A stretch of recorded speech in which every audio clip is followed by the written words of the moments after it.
시청자 여러분 안녕하십니까? 뉴스앤 이슈 시작합니다. 먼저 오늘의 주요 뉴스부터 보시겠습니다. 국민의힘이 1박 2일 동안 열린 연찬회를 마무리하고 민생정당으로 거듭나겠다는 결의문을 채택했습니다. 더불어민주당은 중앙위원회를 열고 논란 끝에 부결된 당헌 80조 개정안 재의결을 시도합니다. 경제 침체 우려 속에도 미국 연준이 2달 연속 기준금리를 0.75%포인트 올리는 이른바 자이언트 스텝을 밟을 가능성에 무게가 실리고 있습니다. 잭슨홀 미팅을 앞두고 코스피는 상승세를 이어가고 있고 환율은 하락세를 나타내고 있습니다. 오늘 0시 기준 코로나19 신규 확진자는 어제보다 12,000여 명이 적은 10만 명대로 금요일 기준 4주 만에 최저치를 기록했습니다. 위중증 환자는 사흘째 500명대가 이어지는 가운데 정부는 다음 주부터 중증 병상에 대한 재원 적정성 평가를 강화합니다. 생활고와 지병에 시달리던 끝에 숨진 수원 세 모녀가 시민들의 추모 속에 발인과 화장을 거쳐 수원 연화장에 안치됩니다. 정부는 정보 시스템으로 발견하기 어려운 복지 사각지대 지원을 위한 대책 마련에 나섰습니다. 조 바이든 미국 대통령이 러시아가 점령한 자포리자 원전 통제권을 우크라이나에 돌려주고 사찰단 접근을 허용하라고 촉구했습니다. 푸틴 러시아 대통령은 군병력을 대대적으로 증강하라고 지시해 우크라이나 전쟁이 장기화 우려가 높아지고 있습니다. 1990년대 신나는 음악으로 우리를 즐겁게 했던 클론의 강원래 씨가 아바타로 다시 무대에 섰습니다. 전성기 강원래 씨의 춤과 모습을 메타버스로 재현한 아바타 기술과 활동을 앞둔 강원래 씨의 이야기를 직접 만나 들어봅니다.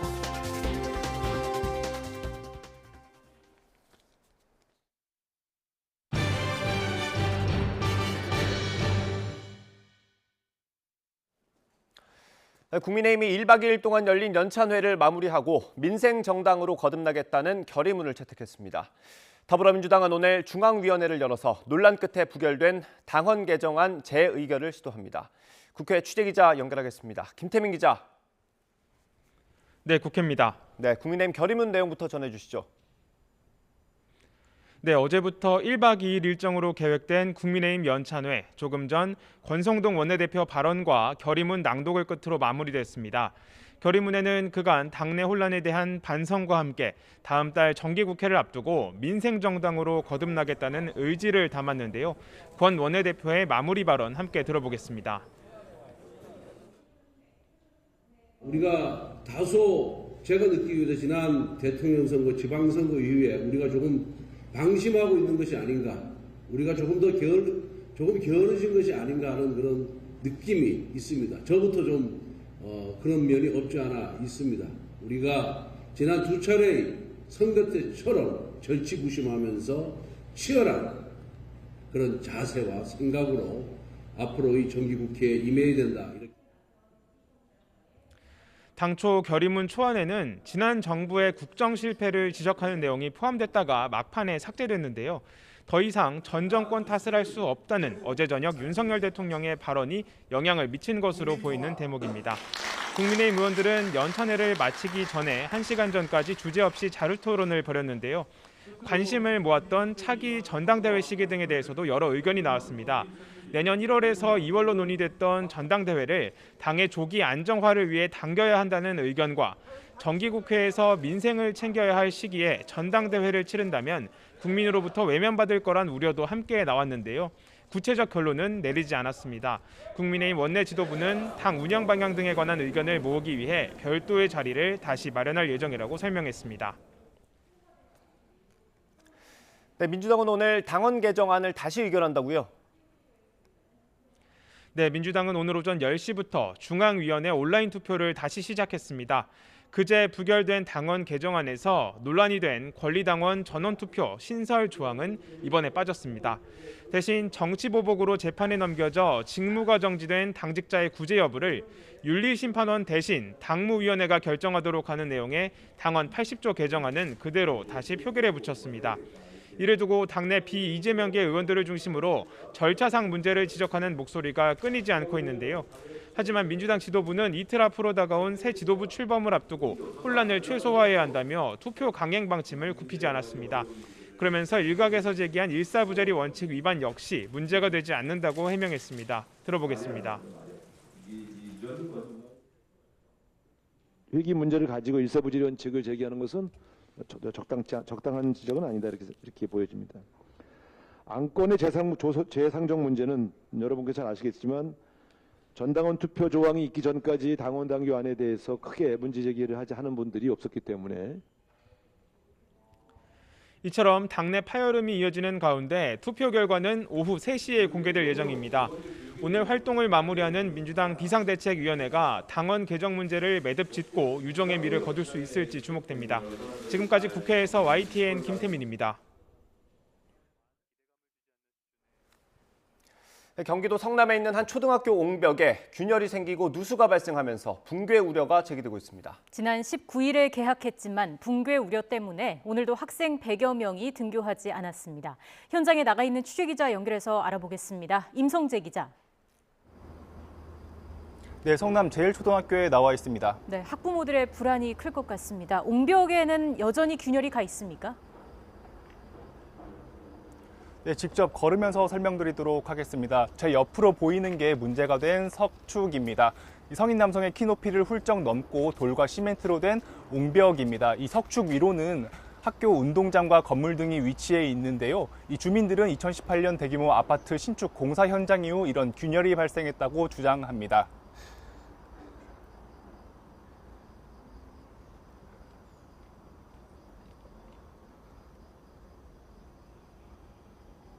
현재는 보시는 것처럼 이 균열에 상당히 시멘트가 차 있는 상황인데요.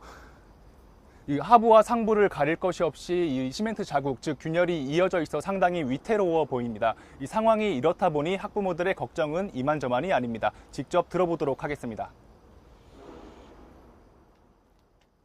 시멘트만 발라놨다는 얘기는 걱정은 물길이 막혔을까 봐. 비가 와서 어딘가 물이 고여서 그 물 고임이 어디론가 빠지지 못해서 터져버릴까 봐. 지난 19일 개학한 초등학교는 오늘도 유치원을 포함한 전교생 400여 명 가운데 100여 명이 등교하지 못했습니다. 문제는 석축만이 아닙니다. 지난 5월에는 석축 위 학교 별관 건물에도 원인을 알 수 없는 누수가 발생했고 현재도 곳곳에 균열이 가 있습니다. 2011년 7월 서울 우면산 산사태 등을 예견한 이수곤 서울시립대 토목공학과 전 교수도 석축 붕괴 가능성이 있다고 경고했는데요. 이 교수는 현재 석축 일부가 석축 붕괴 위험이 있어서 단순히 틈을 시멘트로 채우는 게 아닌 전면 보강 공사가 필요하다고 주장합니다. 그 원인으로는 크게 두 가지를 꼽았는데요. 이 석축과 학교 건물 자체가 1970년에 지어져 과거공법이 쓰였을 뿐 아니라 이 50년이 넘을 정도로 노후화됐다는 점입니다. 또 지난 2018년부터 학교 주변으로 2000여 세대 규모 아파트 공사가 지어지면서 아무래도 크고 작은 영향을 끼쳤을 거라는 합리적 추정이라는 설명입니다. 학교 측은 매년 시행하는 진단 결과 이 안전성에 문제가 없다고 밝혔지만 이 논란이 이어지자 최근 경기도 교육청이 직접 나서 긴급 정밀 안전 진단을 준비하고 있습니다. 지금까지 성남 제일초등학교 인근에서 YTN 임성재입니다. 생활고와 지병에 시달리다가 쓸쓸하게 세상을 떠난 수원 세 모녀의 발인이 엄수됐습니다. 유족 없이 지자체 관계자들이 고인의 마지막을 지켰습니다. 현장에 취재기자 나가 있습니다. 김혜린 기자. 네, 수원시 연화장에 나와 있습니다. 네, 발인식은 모두 마무리됐습니까? 네, 오늘 오전 11시 반부터 수원 세모녀의 발인식이 진행됐습니다. 지자체 관계자들이 세모녀의 위패를 모시고 빈소를 줄지어 나섰는데요. 발인식은 엄숙한 분위기 속에서 진행됐고 세모녀의 운구차가 잠시 뒤 이곳 수원시 연화장에 들어설 예정입니다. 오후 1시 이곳에서 화장을 거친 뒤 봉안담에 의골이 안치되면서 장례 절차는 마무리됩니다. 세 모녀의 장례는 공영 장례로 진행됐습니다. 먼 친인척이 시신 인수를 거부한 끝에 지자체 조례에 따라 장례 의식이 진행된 겁니다. 무연고자들의 공영 장례는 하루에 치러지는 게 일반적이지만 수원시는 고인 세 분을 한 빈소에 모시는 대신 시민들이 추모의 시간을 충분히 보낼 수 있도록 3일장으로 장례를 치르기로 했습니다. 지난 이틀간 빈소에는 일반 시민들을 비롯해 한덕수 국무총리, 주호영 국민의힘 비상대책위원장 등 정치계 인사들의 발길이 이어졌고 어제 오후엔 윤석열 대통령 부인 김건희 여사가 장례식장을 찾아 조문하기도 했습니다. 장례식장을 찾은 추모객들은 세모녀가 죽음에 이르기까지 우리 사회는 무슨 역할을 했는지에 대해 돌아보았다며 가신 곳에서라도 편안하기를 바란다고 안타까운 심정을 전했습니다. 앞서 세모녀는 지난 21일 오후 2시 50분쯤 경기 수원시 권선구에 있는 다세대 주택에서 숨진 채 발견됐습니다. 함께 발견된 유서에는 지병과 빚으로 생활이 힘들었다는 내용이 적혀 있었습니다. 빚독 속에 시달리던 이들 모녀는 화성시에서 수원시로 거주지를 옮겼지만 전입신고를 하지 않아 긴급 생계지원이나 의료비 지원 등 복지 서비스를 받지 못한 것으로 파악돼 안타까움을 더했습니다. 지금까지 경기 수원시 연화장에서 YTN 김예린입니다. 미국의 긴축 정책이 이어지는 가운데 전 세계 투자자들의 시선이 잭슨홀 심포지엄으로 쏠리고 있습니다. 특히 우리 시각으로 오늘 밤에 예정된 제롬 파월 미 연방준비제도 의장의 연설에 관심이 집중되고 있습니다. 국내 증시는 일단 오름세를 유지하고 있고 원달러 환율은 다소 떨어졌습니다. 취재기자 연결합니다. 조태영 기자. 네, 조태현입니다. 네, 이른바 잭슨홀 미팅이 큰 관심을 받고 있는데 이게 정확하게 어떤 회의인가요? 매년 8월 말에 미국 와이오밍주에 있는 휴양지 잭슨홀에서 열리는 심포지엄입니다. 전 세계 주요국의 중앙은행 총재 그리고 경제학자 등이 모여서 앞으로의 경제 정책을 논의하는 자리인데요. 이 자리에서 나온 발언이 시장에 파급력을 가지면서 유명해졌습니다. 이번 회의에는 이창용 한국은행 총재도 패널로 참석합니다. 잭슨홀 미팅을 앞두고 가장 큰 관심은 우리 시각으로 오늘 밤 11시에 진행될 제롬 파월 미국 연방준비제도 의장의 연설입니다. 앞서 연준은 물가를 잡기 위해 한꺼번에 기준금리를 0.75%포인트 높이는 이른바 자이언트 스텝을 두 차례 연속으로 단행했습니다. 이번 연설은 다음 달 연준이 또 한 번 자이언트 스텝에 나설지 아니면 속도 조절을 할지에 대한 단서가 될 전망입니다. 분석은 엇갈립니다. 시장에 과한 기대감을 주지 않는 수준에 그칠 것이란 전망부터 긴축 속도 조절에 나서겠다는 구상을 시사할 것으로 내다보는 관측도 있습니다. 네, 우리 주식시장은 어떻게 반응하고 있습니까? 전반적으로 관망세가 이어지고 있다 이렇게 볼 수 있겠습니다. 간밤에 미국 다우지수는 1% 가까이 오르며 이틀째 상승세를 보였습니다. 여러 전망이 있긴 하지만 파월 의장이 앞으로의 기준금리 정책을 명확하게 밝히기보단 기존과 크게 다르지 않은 발언을 내놓을 가능성이 크다는 분석이 힘을 얻고 있기 때문입니다. 국내 증시 역시 오름세를 이어가고 있습니다. 코스피는 2450선 탈환을 시도하고 있고 코스닥 지수도 상승세입니다. 전체적인 분위기는 강보합을 유지하는 수준에 가깝습니다. 그동안 고공행진을 이어가던 원달러 환율은 일단 진정세를 보이고 있습니다. 현재 소폭 하락해 1335원 아래에 머무르는 중입니다. 다만 파월 의장이 잭슨홀 미팅에서 예상보다 더 강한 긴축 의사를 내비친다면 달러로의 쏠림 현상이 커지면서 금융시장이 다시 흔들릴 가능성이 큽니다. 당국도 긴장하는 분위기입니다. 방기선 기획재정부 일처관은 오늘 아침 거시경제금융회의에서 잭슨홀 미팅 결과 등을 지켜보면서 외환 시장의 과도한 변동성이 지속한다면 국고채 단순 매입 등 적기 대응에 나서겠다고 강조했습니다. 지금까지 경제부에서 YTN 조태현입니다. 네, 방금 들어온 소식 전해드리겠습니다. 국민의힘 이준석 전 대표가 비대위 전환에 반발해 제기한 효력정지 가처분 신청 결과가 나왔습니다. 법원이 이준석 전 대표의 가처분 신청에 대한 결론을 냈는데요. 가처분 신청을 각하했다라는 소식입니다. 본안 판결이 남아 있습니다. 본안 판결이 확정될 때까지 주호영 비대위원장의 직무 집행은 정지시킨다는 내용까지 들어왔습니다. 어제 오늘 국민의힘 연찬회가 있었습니다. 이후에 반응이 또 주목이 되고 있는 상황입니다. 다시 한번 전해드리겠습니다. 국민의힘 이준석 전 대표가 비대위 전환에 반발해 제기한 효력정지 가처분 신청 결과가 나왔습니다. 법원은 이 가처분 신청을 각하했습니다. 다만 본안 판결이 남아있죠. 본안 판결이 확정될 때까지 주호영 비대위원장의 직무 집행은 정지가 되게 됐습니다.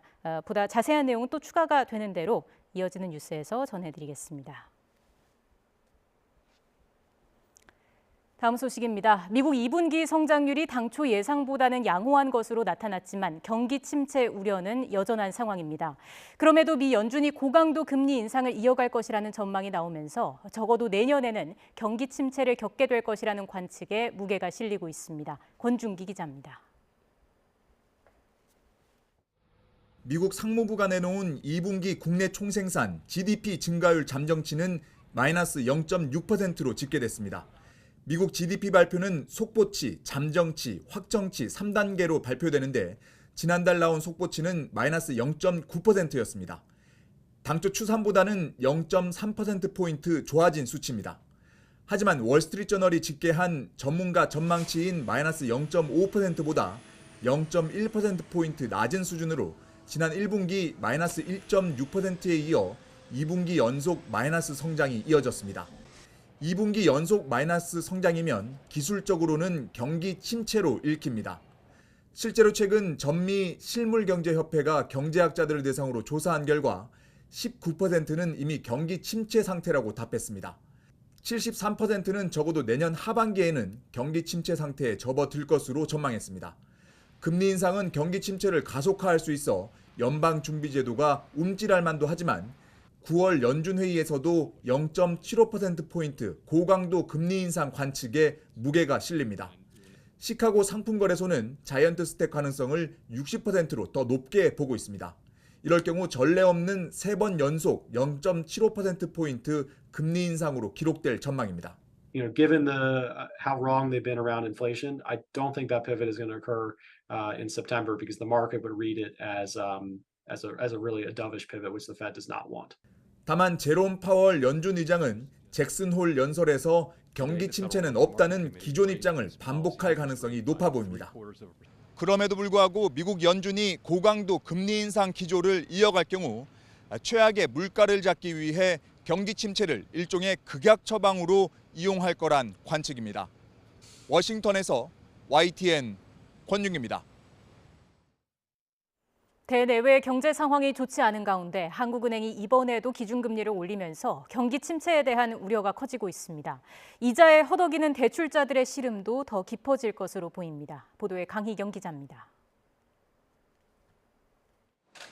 치솟는 물가를 잡기 위해 한국은행이 이번 달에도 기준금리 인상 카드를 꺼내들었습니다. 빅스텝은 피했지만 사상 처음으로 4차례 연속 기준금리를 올린 겁니다. 정점과 관계없이 높은 물가 오름세가 지속될 것으로 예상되기 때문에 당분간 물가를 중심으로 한 통화정책 기조가 유지될 것으로 지금 생각하고 있습니다. 문제는 금리 인상에 따른 경기 침체 우려입니다. 안 그래도 높은 물가에 소비와 투자가 더 위축될 수 있기 때문입니다.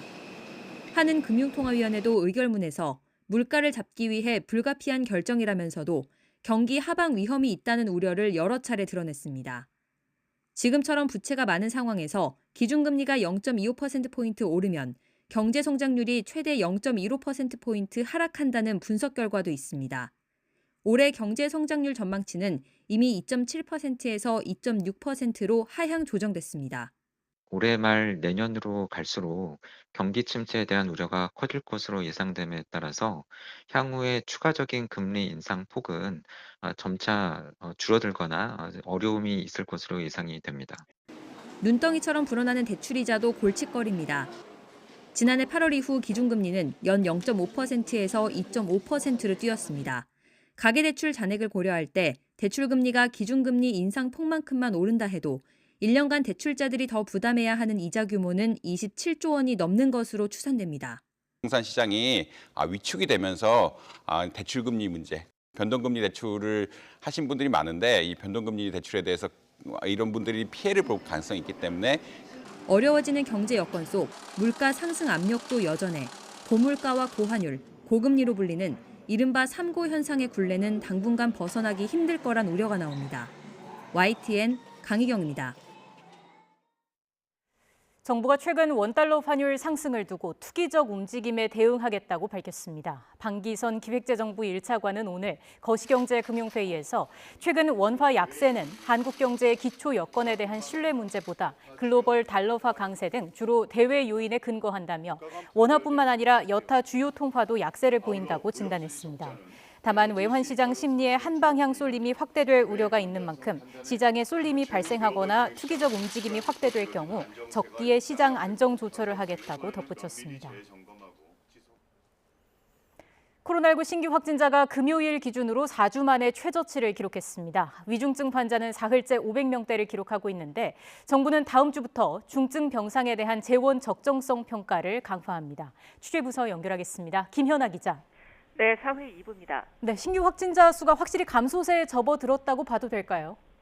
그렇습니다. 오늘 신규 확진자는 10만 1천여 명인데요. 전주보다 3만 7천여 명 줄면서 금요일 기준으로는 4주 만에 최저치를 기록했습니다.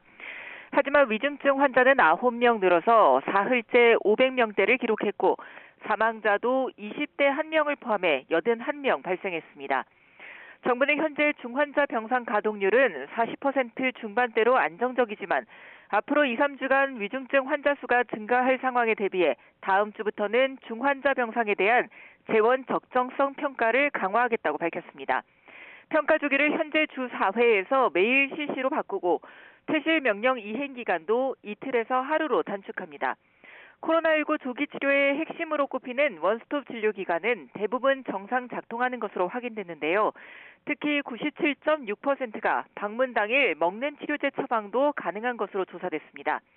실제 최근 1주간 팍스로비드는 4만 5천여 명분이 처방돼서 전주보다 4천 명분이 더 처방됐는데 고령층이나 면역이 약한 사람에겐 중증화 방지에 큰 역할을 한 것으로 보입니다. 정부는 더불어 2주 앞으로 다가온 추석 방역 대책도 곧 발표할 예정입니다.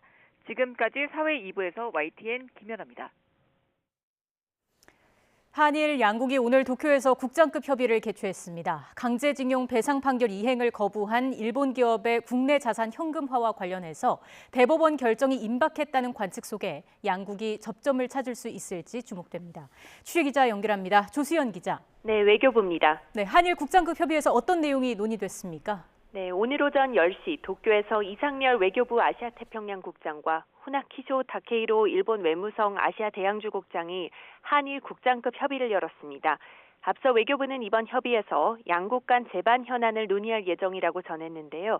특히 강제징용 배상 문제 해법이 집중적으로 다루어졌을 것으로 보입니다. 미쓰비시 중공업 특허권을 매각할지에 대한 대법원의 결정이 임박했다는 관측이 나오고 있는 상황입니다. 한일 양측은 오늘 오후 협의 결과를 설명할 계획입니다. 외교부는 지난달부터 3차례 민관협의회를 열어 피해자 측과 관계자 또 그리고 학계, 법조계 인사 등의 의견을 수렴해왔습니다. 그러나 피해자 측은 신뢰 훼손 등의 이유로 3차 협의 때부터는 불참했는데요. 외교부는 나머지 구성원과 민관협의회를 이어가면서 피해자들과는 다른 방식으로 소통하겠다는 입장을 밝혀왔습니다. 아울러 일본 측에는 외교장관 회담 등을 통해 성의 있는 호응을 촉구하면서 일본의 태도 변화를 이끌어내기 위한 외교적 노력을 기울여 왔습니다. 이를 토대로 정부가 어떤 안을 내놓을지 주목되는데요. 정부가 피해자에게 먼저 배상금을 지급하고 추후에 일본 기업이 참여한 기금 등의 구상권을 행사하는 이른바 대위 변제 방안도 거론돼 왔습니다. 현금화를 위한 법적 절차 진척 속도가 가장 빠른 미쓰비시 중공업 특허권에 대한 대법원의 결정이 임박해지면서 한일 간 접점을 찾을 수 있을지 관심이 집중되고 있습니다. 지금까지 외교부에서 YTN 조수연입니다.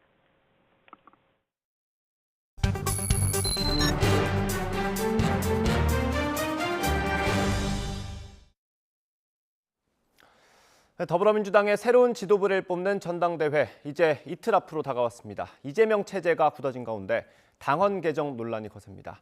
민주당 윤영찬 의원과 함께 얘기 나눠보겠습니다. 어서 오십시오. 예, 안녕하세요. 예. 일단 최고위원 후보에서 사퇴를 하셨습니다. 많이 예. 아쉬우셨을 것 같은데 뭐 결심하신 예. 계기가 있습니까? 우리 당이 이제 좀 더 민주적인 정당으로 가기 위해서는 다양성 그리고 확장성이 필요한데 네.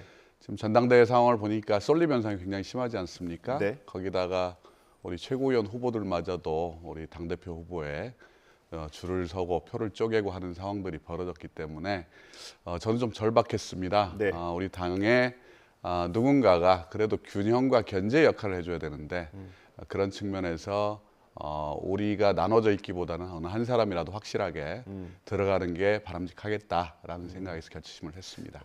그러면 송갑석 의원 후보를 지지하게 되신 것도 그런 이유 때문입니까? 예, 우선은 이제 반드시 최고위원회 들어가서 우리 당의 쏠림 현상을 좀 막아주고 예. 그리고 좀 다양성을 확보해달라 이런 균형과 견제 역할을 해달라는 그런 취지가 강하고요. 예.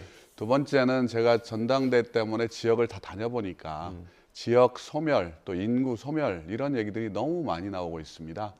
그런데 우리 송갑석 후보가 유일하게 지금 지역 대표고 또 호남 대표이기 때문에 그런 상징성이 있는 인물이 들어가서 그래도 지역을 대표해서 우리 당의 목소리를 전달했으면 좋겠다 이런 마음에서 송갑석 후보를 지지했습니다. 예. 그 민주당이 두 차례나 큰 선거에서 진 이후에 치르는 전당대회이지 않습니까? 이게 올바른 방향으로 가고 있습니까? 여러 가지 우려스러운 부분들이 있습니다. 아까 말씀드린 것처럼 쏠림 현상이 심화가 되면서 우선은 굉장히 당이 단단해지는 것처럼 보이지만 체질 자체가 허약해지고 있다. 예. 그거는 투표율에서 분명히 드러나고 있다. 지난번 광주에 우리 지방선거 투표율이 37%였지 않습니까? 예. 이번에도 지금 30%대 초중반을 보여주고 있는데 이 현상은 두 번의 선거에서 패배한 뒤에 우리 지지자들이 선거에 가지 않거나 또는 포기하거나 또 일부는 탈당하는 예. 이런 현상들이 나타나면서 오히려 쏠림이 더 강화되는 이런 현상이 보이고 있습니다. 예, 저희가 말씀 듣는 중에 속보가 하나 들어와서 다시 한번 전해드려야 될 것 같습니다. 법원이 이준석 전 대표가 비대위 전환에 반발하면서 제출한 효력정지 가처분 신청을 받아들여서 주호영 비대위원장의 직무 집행을 정지하라고 결정을 했습니다. 남부지방법원은 오늘 국민의힘 비대위 효력정지 가처분 신청에 대해서 본안 판결 확정까지 주 위원장이 비대위원장 직무를 집행해서는 안 된다 이렇게 판단했습니다. 법원은 이준석 전 대표가 6개월 당원권 정지 징계를 받았더라도 당대표 거리에 해당하지 않고 원내대표가 직무 대행 역할을 수행해 비상 상황에 해당하지 않는다 이렇게 판단했습니다. 앞서 이 전 대표는 당 비대위와 주 비대위원장의 효력을 정지해달라며 법원에 가처분 신청을 냈습니다. 지난 17일에 첫 신문이 있었고요. 이 전 대표가 직접 참석을 했었습니다. 이 전 대표는 비대위 전환의 명분이 없고 추진 과정 역시 사퇴한 최고위원이 참여하거나 반대 토론이 불가능한 ARS 방식을 사용하는 등 그런 문제가 있다고 주장을 했습니다. 이게 원래 다음 주에 나올 예정인데 오늘 갑자기 나와서 저희가 속보로 전해드리고 있거든요. 네. 의원님 혹시 다른 당 상황이긴 합니다만 한 말씀 예, 해주시겠습니까? 갑자기 나온 일이라 예. 일단은 법원에서 우리 비대위의 출범 자체가 그리고 또 이준석 대표의 당부 정지가 무리한 거다 이렇게 판단을 한 것 같습니다. 징계를 받았지만 징계 자체가 당 대표직까지 사퇴시킬 수 있는 그런 사안은 아니라고 본 것 같고요. 예. 사실 좀 윤석열 대통령을 비롯해서 국민의힘 내부가 이준석 후보를 찍어내고 사실은 밀어내기 위해서 무리수를 뒀다. 저는 그렇게 판단을 하고 있습니다.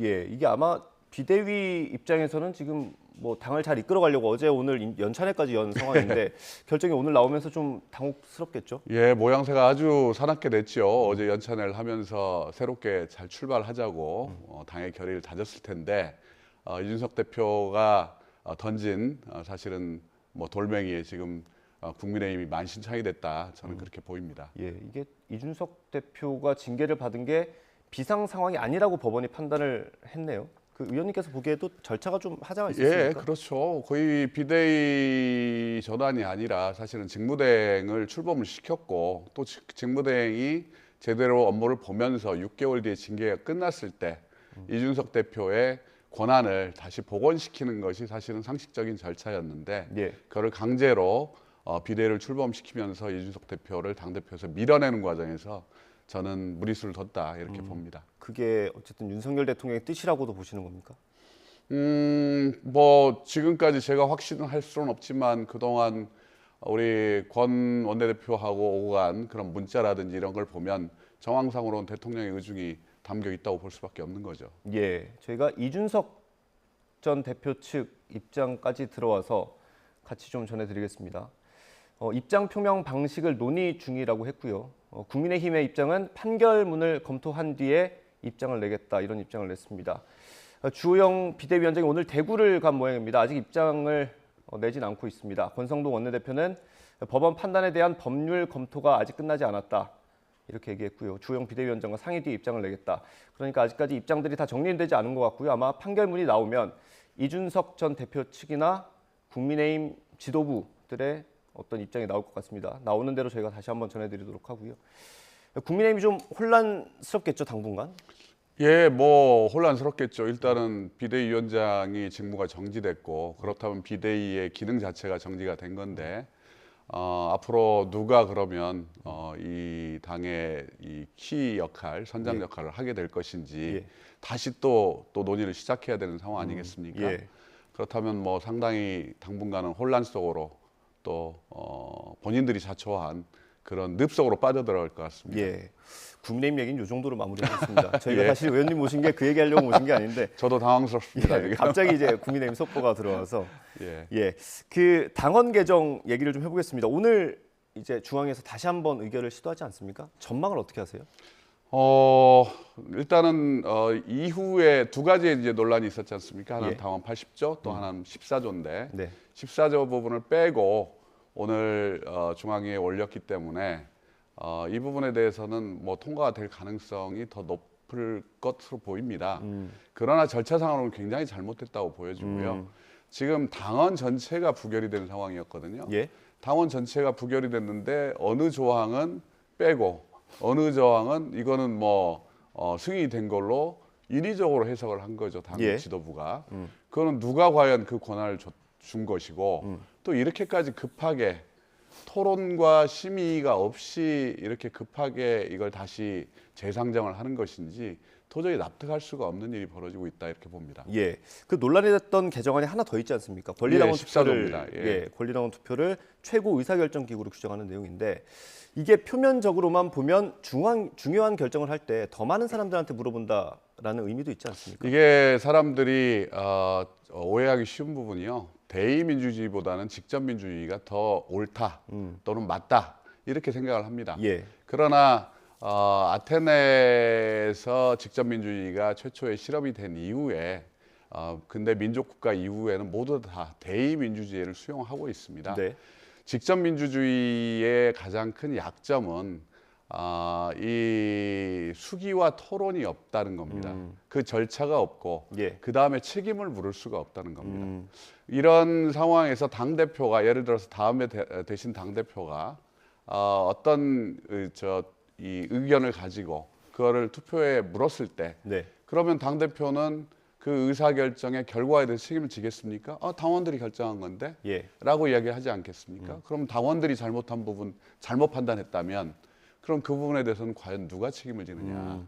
이게 영국 보수당이 선동해서 밀어붙였던 브렉시트가 국민투표를 한 끝에 통과가 됐지만 지금 잘못된 결정이었다는 게 많은 분들의 이야기고 그런 상황에서 이거 책임을 묻지 못하는 거랑 똑같습니다. 이 당원 개정안 두 가지 모두 이재명 의원이 좀 얽혀 있다라는 얘기들이 나오고 있는데 이재명 의원이 의견이 반영이 됐거나 뭐 직접적으로야 저희가 뭐 의견을 냈는지 안 냈는지 알 수는 없죠. 그러나 이제 솔직히 이야기를 해보면 우리 만약에 박용진 후보가 당대표 유력 후보다라고 했을 때 과연 이런 논의가 올라왔을까요? 저는 그렇게 생각하지 않습니다. 그렇기 때문에 이 부분은 어떤 식으로든 이재명 후보도 의심을 받을 수밖에 없는 그런 추진이다라고 생각을 합니다. 사실 비판 여론이 많은데 비대위가 좀 무리하게 추진하는 이유는 뭐라고 보십니까? 저도 그 이유를 잘 모르겠어요. 아마 이재명 후보가 당대표에 선출되기 전에 그와 관련된 당대표의 권한 강화 부분들을 마무리를 해놓겠다 이런 것인지 우상호 위원장이 사실은 굉장히 합리적인 분이고 또 당의 계파색도 별로 없는 분인데 이번에 이 당헌 두 가지를 밀어붙이는 것을 보면 저는 참 이해할 수 없는 일이다 이런 말씀을 드리고 싶습니다.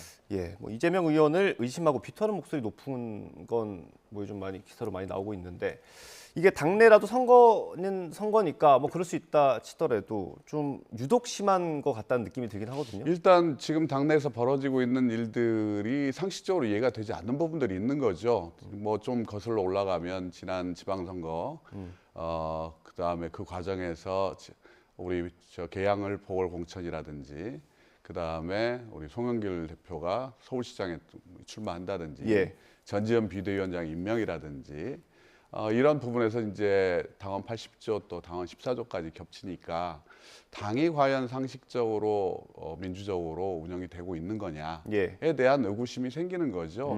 이게 한 개인에 대한 비토가 아니라 당이 과연 우리가 생각하는 상식적이고 우리 당의 전통을 가지고 있는 민주당의 민주적 방식대로 진행이 되고 있는 건가? 예. 여기에 대한 의구심에서 얘기들이 나오는 거다. 예. 라고 생각을 해주시면 될 것 같습니다. 노선이 좀 많이 다릅니까? 노선의 문제가 아니라는 거죠. 예. 이게 비명이냐 친명이냐의 문제가 아니고 상식에 맞느냐, 그리고 민주당의 가치에 부합하느냐, 민주주의적인 원칙에 따르고 있느냐 라는 것이지, 이걸 자꾸 계파의 문제로 시각을 돌려버리면 문제의 본질이 희석이 돼버리죠. 예. 그래서 히틀러나 나치당 비유까지 나온 것 그 같은데. 얘기는 민주주의가 얼마나 취약할 수 있고 만들기는 어려워도 그것이 언제든지 깨질 수 있다는 점을 경각심을 주기 위해서 한 발언이고요. 예. 국가 이 사회주의 이 당이라는 그 나치당, 또 사실은 국민들이 지지해서 집권을 했고 또 그 국민들과 나치당이 지지해서 어쨌든 히틀러가 탄생할 수 있었다. 네. 그만큼 민주주의는 이걸 보완하고 지켜가면서 우리가 어떻게 민주주의를 완성해 나갈 것인지 한 걸음씩 전진하는 거지, 이것이 뭐가 잘못됐다, 아니다, 이걸 뒤집어야 된다의 방식으로 절차 자체도 민주적이어야 된다는 말씀을 강조하는 겁니다. 예. 그리고 언제든지 파시즘이나 포퓰리즘에 취약하고 그다음에 노출될 수 있는 구조가 바로 민주주의 체제다라는 말씀을 드립니다. 마지막으로 짧게 하나만 여쭤보겠습니다. 전당대회 초반에 분당 얘기까지 나왔었는데 가능성이 있다고 보세요? 저는 이 어떻게 만든 민주당입니까? 우리 김대중 노무현 문재인 대통령께서 이 당을 만들고 우리 수많은 당원들이 민주화 투쟁을 하면서 갖고 온 당이기 때문에 저는 우리 당원님들에게 호소합니다. 우리 당을 절대 포기하지 말아달라고. 예. 오늘 윤영찬 의원님 모셨는데 앞에 국민의힘 속보가 들어와서 그 얘기를 조금 할 수밖에 없었습니다. 양해 부탁드리고요. 다음에 한번 시간 되면 다시 모시도록 하겠습니다. 그렇게 하겠습니다. 오늘 말씀 감사합니다. 네, 고맙습니다.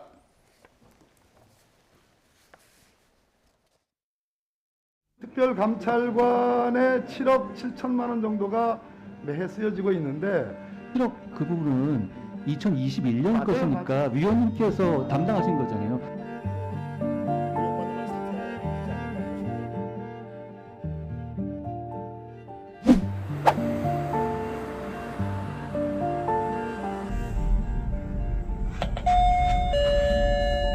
저 YTN에서 나온 특별감찰관실이 운영이 어떻게 되고 있는지 여쭤보려고.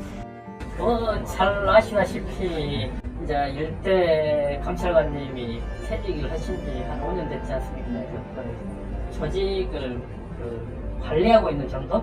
일부만 하고 있습니다. 뭐 특별히 활동 감찰한 쪽에서 하는 인력도 없고, 인력들은 다 복귀했고, 또 자체 채용 인력들은 다 퇴직하셨고, 지금 이제 법이 이제 규정이 됐기 때문에 그 조직을 간신히 유지하고 있는 딱 그겁니다. 관리 유지 기능만 지금 하고 있는 거예요. 파견 공무원 2분하고 그다음에 그 자체 채용 인력 감독해가지고 3분 있습니다.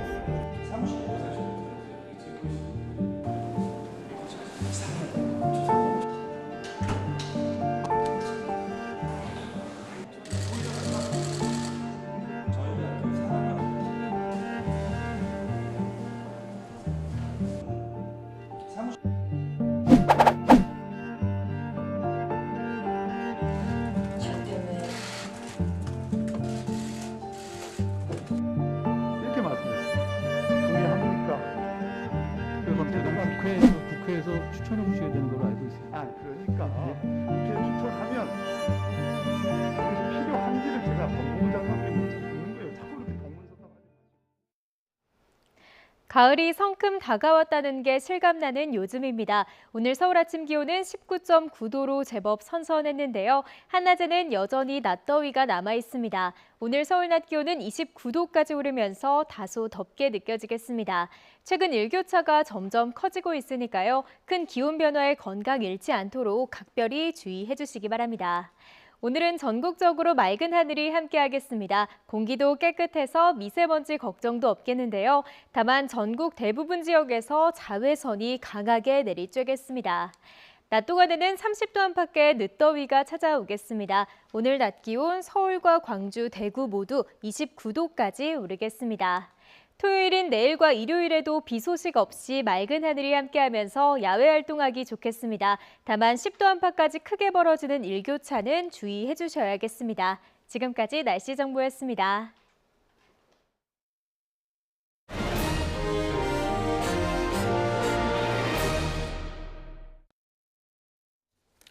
오늘의 정치권 이슈 짚어보겠습니다. 최창열 용인대 교수, 김근식 경남대 교수 두 분과 함께합니다. 어서 오십시오. 안녕하세요. 네. 저희가 조금 전에 이준석 전 대표가 신청한 가처분 신청에 대한 법원 판단 전해드렸습니다. 이게 아마 저희도 초반에 조금 헷갈렸는데 이거 설명이 좀 필요할 것 같아요, 교수님. 예, 저도 뭐 오면서 갑자기 이제 들은 뉴스인데요. 각하와 이제 그 직무 정지를 좀 구분해서 봐야 될 것 같은데요. 예. 본래 이준석 대표가 이제 채권자로서 이 가처분 신청을 했을 때 채무자를 국민의힘을 상대로 한 겁니다. 예. 그러니까 국민의힘이란 정당을 상대로 이러이러한 걸 중단해 달라라는 가처분을 낸 건데 법원의 판단은 국민의힘이 당사자가 될 수는 없다. 대표의 직위에 대한 효력의 부존재 여부, 그 정당성 여부를 다투는 거기 때문에 지금 그 대표를 대신하고 있는 주호영 비대위원장이 그 대상이 된다. 그래서 본래 이준석 대표가 신청했던 국민의힘을 상대로 한 가처분은 각하하고 각하한다는 이야기는 틀렸다는 게 아니라 네. 그 소송의 대상이 안 된다는 거거든요. 그리고 그 대신 채무자로서는 주호영 현 비대위원장이 맞기 때문에 그 주호영 비대위원장의 비대위원장으로서의 법적 정당성은 없는 것으로 판단되기 때문에 예. 오늘부터 직무를 정지한다 이렇게 돼 있습니다. 좀 더 구체적으로 좀 저도 정리를 법률 해볼게요. 전문가는 아닙니다만 그렇게 되어 있습니다. 일단 저희가 준비할 때는 이게 인용이 될 것이냐, 기각이 될 것이냐 이렇게 준비를 했는데 네. 각하라는 표현이 나왔단 말이에요. 그렇죠. 좀 더 설명을 해주세요. 그러니까 그 채권자가 이제 그 원고가 이준석 대표잖아요. 네. 이준석 대표가 그 피고로서 채무자로서 가처분 신청을 그 청구한 대상이 국민의힘이었다는 예. 거죠. 그런데 국민의힘을 상대로 한 가처분 신청은 각하한다. 그러니까 다시 내라는 이야기예요. 그러나 이 본안을 지금 놔두고 있는 상태에서 지금 국민의힘 내부에 있었던 당 대표의 지위에 관한 이야기를 봤을 때는 이준석 대표의 주장이 옳기 때문에 예. 그 당 대표를 대신하고 있는 주호영 비대위원장은 직무를 해서는 안 된다는 결론인 거죠. 네. 이게 그러면 어쨌든 이준석 전 대표의 주장이 대부분 받아들여졌다라고 봐야 되겠죠. 인용과 기각은 인용도 아니고 기각도 아닌데 예. 돌려보낸다는 얘기예요. 쉽게 얘기해서 판단하지 않겠다라는 거고 네. 본안 소송을 제기했잖아요. 네. 그러니까 본안 소송의 판결이 내려질 때까지 일단 주호영 비대위원장이 일단 가만히 있어라. 권한 행사하지 말라는 거예요. 다시 예. 말하면. 그러니까 인용도 아니고 기각도 아니니까 요건을 갖추지 못해서 소송의 요건이 갖추지 안 됐기 때문에 판단하지 않겠다. 판단하지 않겠다는 거니까 일단 직무는 정지시켜야 되겠죠. 예. 예. 다시 말하면 6개월 징계를 당이 비상상황으로 볼 수 없다는 거예요. 예. 6개월 징계가 돼서 비상상황으로 판단이 됐기 때문에 비대위 구성했던 거였잖아요. 네. 예. 근데 법원에서 얘기했던 건 지금 6개월 징계는 당의 비상상황이 아니다는 거예요. 6개월 징계 이후에 복귀하면 되는 건데 예. 왜 이게 당의 비상상황이냐라는 게 법원의 판단이에요. 그러다 보니까 당연히 비대위 자체가 정당성을 상실하는 거죠. 예. 그렇게 되면은 인용은 아니지만 사실 어떤 면에서 볼 때 정치적인 측면에서 볼 때는 법률적으로는 인용도 아니고 기각도 아니고 각하가 내려졌지만 네. 정치적인 효력과 정치적 측면에서 볼 때 인용에 가깝다는 그런 느낌이 들죠. 예. 이번은. 지금 저희가 네. 그 법원에서 발표한 내용을 좀 정리를 해드릴게요. 법원이 발표한 내용입니다. 이준석 전 대표 6개월 징계를 당의 비상 상황으로 볼 수 없다. 그리고 최고위원이 일부 사퇴해도 운영은 가능하다. 기능 상실이 아니다. 당 대표와 최고위 이견, 비대위 설치, 당원 총의를 반영하지 못했다. 이렇게 되어 있고요. 이게 결정문에 나온 내용이라고 합니다. 네. 법원에서 나온 결정문이고 당 대표 반대하는 비대위 설치는 민주적 질서에 반해서 불허한다라는 표현이 있고요. 상임 전국위가 비대위 설치 결정한 것, 권한을 넘어선 당헌에 위배한다. 권한을 넘어섰다. 이렇게 판단을 했습니다.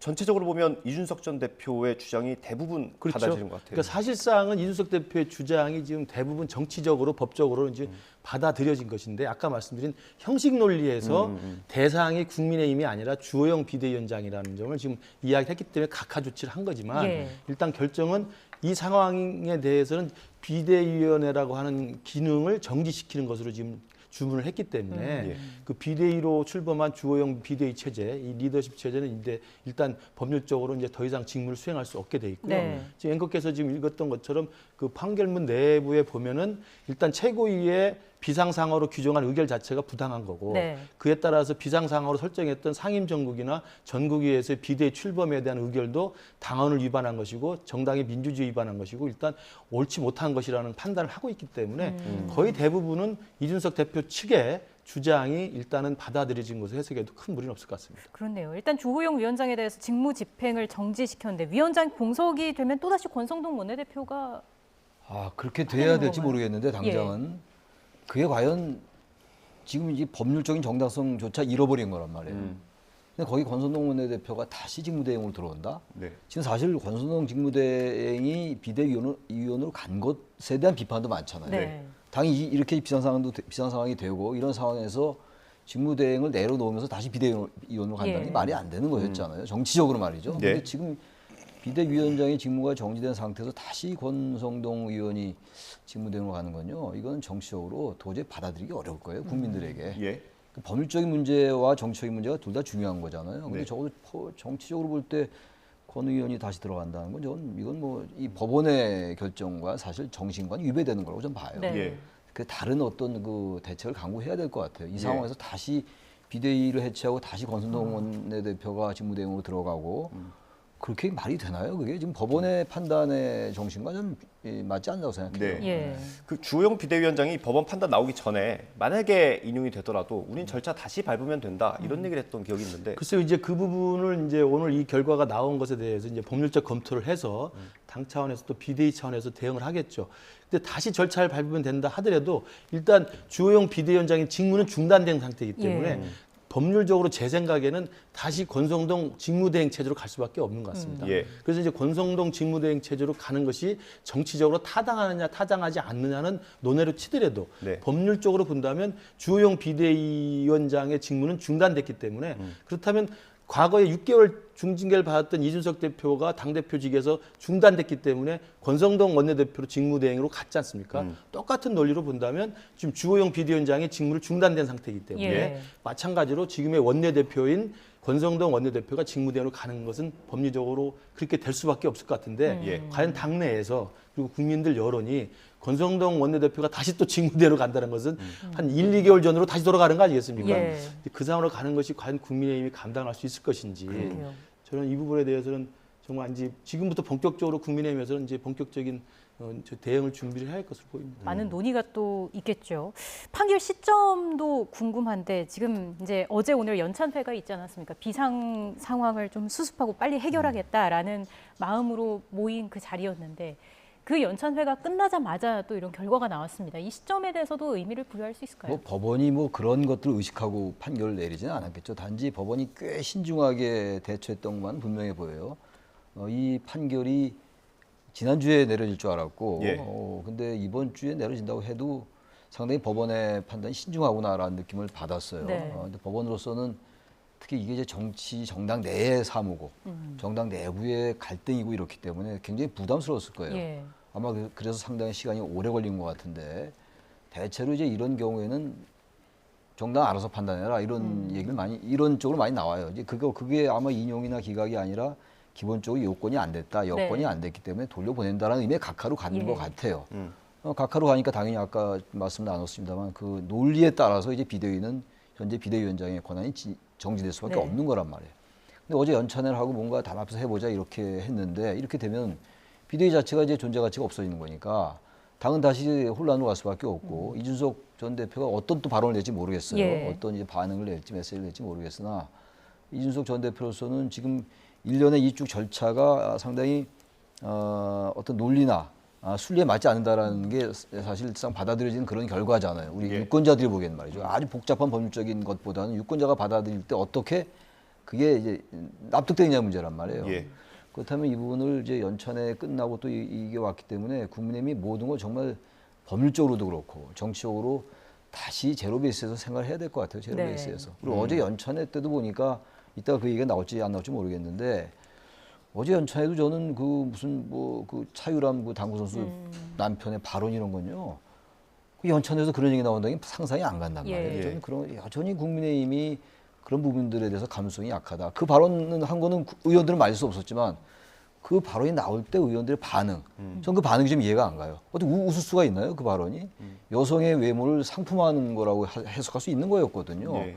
그래서 여전히 국민의힘 의원들의 뭐 다는 아니라 하더라도 예. 전반적인 인식의 문제가 있지 않느냐. 근데 오늘 이런 판결이 나왔기 때문에 국민의힘으로서는 여전히 설상가상으로 상당히 안 좋은 상황이 왔다고 봅니다. 예.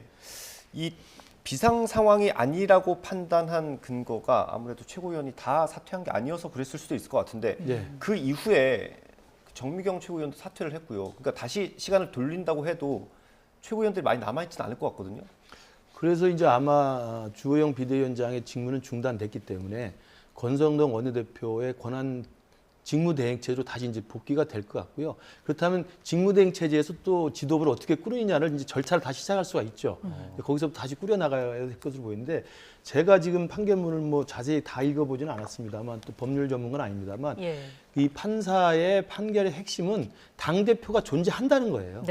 당대표가 존재하고 있다는 겁니다. 이준석 당대표가 7월 8일 날 6개월 직무정지라고 하는 중징계를 받았지만 당대표는 그대로 존재하는 것인데 그 사고와 거리에 대한 판단을 한 것 같아요. 그럼요. 당대표가 있는데 당대표가 있고 그 당대표는 비대위로 전환하는 걸 반대하고 있음에도 불구하고 최고위원들 몇 명 사퇴를 통해서 비상상황으로 규정을 하고 비상상황 규정을 당대표의 반대와 당원의 민주적 절차를 무시하고 상임정국위로 올려서 상임정국에서 그걸 의결해버리고 정국위를 통해서 비대위를 출범시킨 것 자체가 처음부터 잘못됐다는 거거든요. 제가 이해하는 바로. 그래서 제가 이해하는 이 판사의 판결문의 핵심은 당대표가 존재하느냐 마느냐의 문제인데 당대표는 존재한다.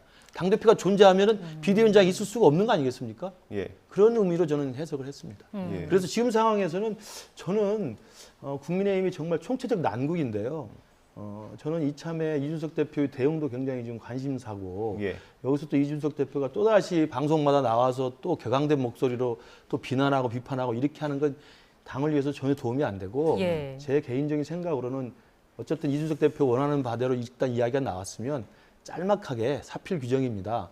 당이 속히 정상화되기를 기대합니다 정도 메시지를 내고 어제 약속한 대로 잠적을 하시는 게 좋다고 생각합니다. 조용히 잠적을 하셔서 상황을 좀 추이를 보는 게 낫고 저는 국민의힘 내부에서는 어떤 결론을 낼지 모르겠습니다만 그동안의 민주적 절차를 위반하고 정말 당대표가 거리 상태이고 당대표가 해임된 게 아님에도 불구하고 강제적으로 해임한 것이라고 한다면 그 내용을 받아들여서 국민의힘도 처음부터 다시 법리와 또 정치적 그 명분에 따라서 새롭게 시작을 해야 된다고 봅니다. 네, 일단 뭐 이준석 대표 측에서는 입장 표명 방식을 논의하고 있다라는 내용까지 속보가 들어왔었는데 최 교수님께서는 어느 정도 메시지가 나올 거라고 예상을 하세요? 전 생각보다 좀 강한 메시지가 또 나올 것 같아요. 그동안의 이준석 전 대표의 발언의 수위라든지 여러 가지 정치적인 행태로 미뤄볼 때 지금 말씀하신 것처럼 무슨 사필 규정이다. 당이 정상적인 그 모양을 갖추기 바란다. 이렇게 온건한 메시지가 나올 것 같지는 않아 보이긴 해요.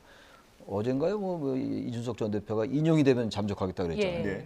거의 이제 본인이 원하는 쪽으로 많이 간 거란 말이에요. 판결은. 그래서 잠적할 수도 있겠습니다만 전 완전히 잠적할 것 같지는 않아 보여요. 이제 사피 규정이라고 얘기하면서 여러 가지 얘기를 하겠죠. 그래서 저는 상당히 수위 높은 발언이 나오지 않을까 생각하는데 뭐 지켜봐야 되겠죠. 그 국민의힘에서 한창 이제 전당대회 언제 하냐 이런 논의가 있었는데 그건 이제 뭐 없는 얘기가 된 없는 것 얘기가 같고. 된 거죠. 그러면 이준석 대표는 1월 복귀할 수 있게 된 거잖아요. 이 상황에 따른다면 그리고 국민의힘이 이 판결을 존중한다면 내년 1월이면 6개월 당원권 정지가 풀리기 때문에 일단 당대표로 복귀가 가능하죠. 그리고 그 사이 동안은 원내대표가 맡아야 될 직무대행 체제로 가는 것이 지금 법리적 판단에 따른 거라고 볼 수 있겠습니다. 국민의힘이 그러면 지금 선택할 수 있는 카드가 뭘까요? 이준석 대표가 돌아오는 게 아마 그래도 싫은 분들이 꽤 있을 텐데. 그런 분들이 이제 반성해야 되는 거죠. 반성해야 되고 많은 논란이 있었습니다만 어쨌든 이준석 대표가 성비위와 관련된 이 논란으로 인해서 윤리위원회가 중징계를 내렸고 그 중징계 결정에 따라서 6개월 동안 직무정지가 됐다고 한다면 가장 합리적이고 가장 그 명분에 따른 것이 애초에 했던 것처럼 권성동 원내대표를 중심으로 직무대행 체제로 가면 되는 것이었습니다. 직무대행 체제 6개월 동안 정말 서로 반성하고 변화하고 혁신하는 모습을 보였다가 6개월 뒤에 이준석 대표가 돌아오면 그 6개월 남은 잔여 임기를 치르고 내년 6월이면 임기가 내년 6월까지 돼 있지 않습니까?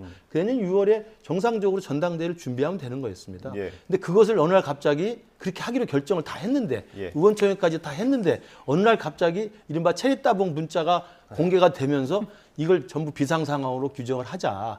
최고위원들이 한 명씩 두 명씩 배현진 의원이 갑자기 사퇴하고 조소로 지휘 사퇴하고 윤영석 의원이 사퇴하면서 비상상황으로 만들어가는 과정이 굉장히 껄끄럽게 진행이 됐고 이건 너무한다라는 이제 일각의 반대가 있었던 거거든요. 이에 대해서 지금 법원이 판단을 그 과정이 잘못된 것이라고 판단한 것이기 때문에 저는 국민의힘 내부에서 좀 내부의 숙고와 논의를 거쳐서 다시 직무대행 체제로 가는 것이 정당한 것이었고 뭐 그게 대통령실의 의중이 반영된 것인지 아니면 보이지 않는 핵관이 뒤에서 작용한 것인지 모르겠습니다만 이제는 정상적으로 순리에 따라서 국민의 눈높이에 맞춰서 정말 그런 식으로 국민의힘이 다시 재탄생해야지 여기서 또 법원 판결을 불복하고 또다시 그러면 또 무슨 직무대행 체제에서 또다시 비상 상황을 규정하고 또 이렇게 하는 거 제가 볼 땐 그 국민들이 속아웃을 일이라고 생각합니다. 예. 국민의힘이 판결문을 검토한 뒤에 입장을 낼 것이라고 하는데 연찬회에서도 뭐 여러 가지 경우의 수를 생각을 해봤을 것 같아요. 오늘 나온 이 결과에 대한 그 대응 방안도 얘기를 했을까요? 대응 방안이 뭐가 있을까요? 지금 법원의 판단이 내려졌는데 비대위의 어떤 정당성을 인정하지 않은 거고 비대위원장의 직무를 정지시켰는데 그때 원래 이제 인용이 되더라도 법적 절차를 보완하면 된다 이렇게 얘기했단 말이에요. 예. 주호영 비대위원장이. 근데 보완을 할 수가 있을까요? 보완이라는 게 그러면 다시 최고위원 있던 사람이 사퇴했다가 사의를 표명했는데 다시 최고위원회에 참석해서 그 쭉 절차가 진행된 거였잖아요. 예. 근데 거기서 이제 이게 인용은 아니지만 거의 인용과 가까운 이런 판결이 내려졌는데 그걸 보완할 수도 없는 노릇일 거고 게다가 현실적으로 가장 지금 현재 이런 전반적인 그 일의 본질이 예. 네. 핵관이라는 분들 이른바 이제 친윤그룹의 핵심이라는 분들과 이준석 전 대표 측과의 갈등이거든요. 돈과 수 없다는 거잖아요. 불화가 심해진 거란 말이죠. 근데 이게 다시 이렇게 됐다고 권선동 원내대표가 직무대행으로 가면 과연 당내 리더십을 확보할 수 있을지 그건 또 다른 별개의 문제거든요. 예. 물론 이제 뭐 절차적으로야 그럴 수밖에 없다 하더라도 정치 리더십이 결국 정치의 가장 핵심이란 말이에요. 이건 예. 지금 정치 행위예요. 정치 행위를 이상하게 지금 법원으로 끌고 가서 이런 문제가 생긴 거란 말이에요. 법원에서 얘기했잖아요. 6개월 징계 받은 거 그 자체가 당의 비상상황은 아니라고 판결 내린 거란 말이에요. 네. 그러니까 그동안 제가 누누이 여러 분이 말씀하시고 저도 말씀드렸습니다만 이준석 전 대표를 몰아내는 과정이 너무 거칠다라고 그랬잖아요. 예. 거친 거를 법률적으로 이렇게 판단한 거라고 좀 봐요. 예. 그러니까 정치적으로 과연 이제 이 당내에서 이 부분을 어떻게 할 것이냐 문제인데 본질은 어쨌든 간에 갈등 관계란 말이에요. 예. 이 갈등 관계 계속 깊어져 왔다고요.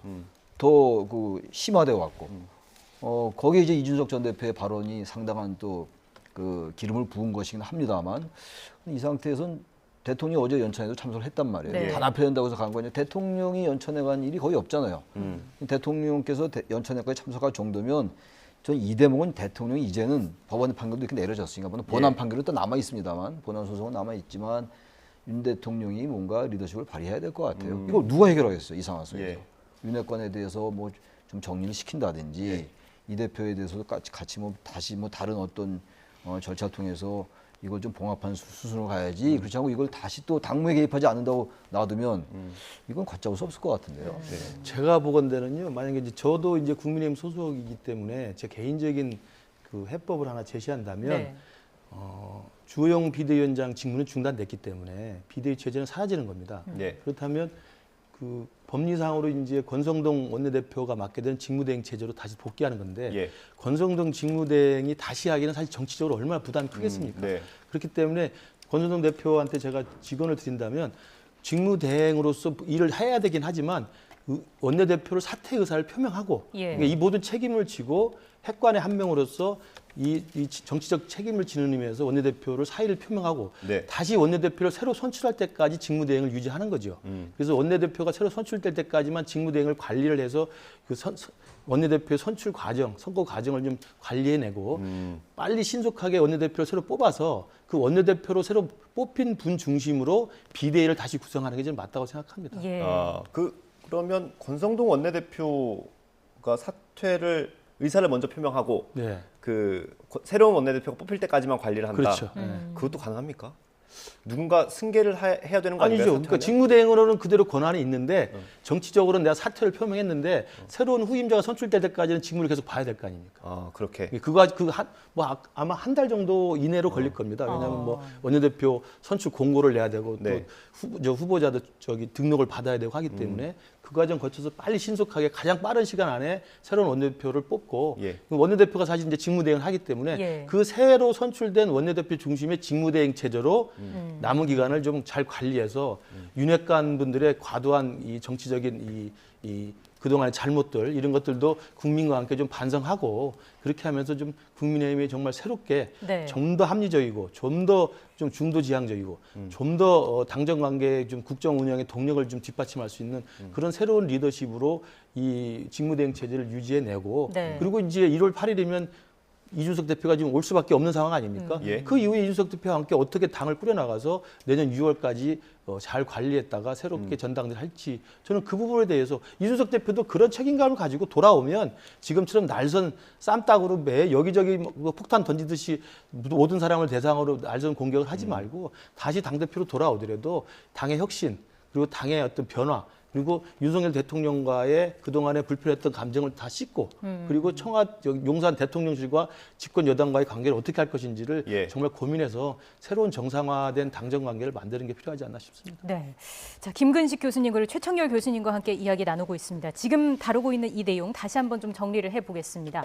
국민의힘 이준석 전 대표가 당 비상대책위원회 전환에 반발해서 제기한 효력정지 가처분 신청을 법원이 받아들여서 주호영 비대위원장의 직무를 정지한다고 결정했습니다. 법원은 당이 비대위를 꾸릴 정도로 비상 상황이 아니었는데도 당 대표가 반대하는 비대위를 설치한 게 정당 민주주의에 반한다고 판단했습니다. 취재기자 연결해 보겠습니다. 강민경 기자. 네, 남부지방법원입니다. 네, 법원의 결정 내용 자세하게 전해주시죠. 네, 법원이 이준석 전 대표가 국민의힘과 주호영 비상대책위원장을 상대로 한 효력정지 가처분 신청을 받아들였습니다. 서울 남부지방법원은 주 비대위원장의 직무집행을 정지한다고 조금 전에 결정했습니다. 또 본안 판결이 확정될 때까지 주 위원장이 비대위원장 직무를 집행해서는 안 된다고 판단했습니다. 법원은 이 전 대표가 주장한 상임 전국위와 전국위원회 의결과 소집 부분에 대해서는 절차상의 문제가 없다고 판단했습니다. 또 반대 토론이 불가능한 자동응답 전화 ARS 방식을 사용했다는 부분에 대해서도 중대한 하자까지는 아니라고 봤습니다.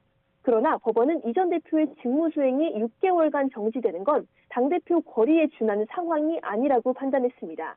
즉 당이 비대위를 출범해야 할 정도로 위기 상황이 아니었다고 본 데다가 원내대표가 직무대행 역할을 하고 있었기 때문에 의사결정 과정에도 문제가 없었다고 본 겁니다. 특히 당대표와 최고의 의견이 다른 상황에서 비대위를 설치하는 건 당원의 총의를 반영한다고 볼 수 없어서 민주적 내부 질서를 해할 수 있다고 지적했습니다.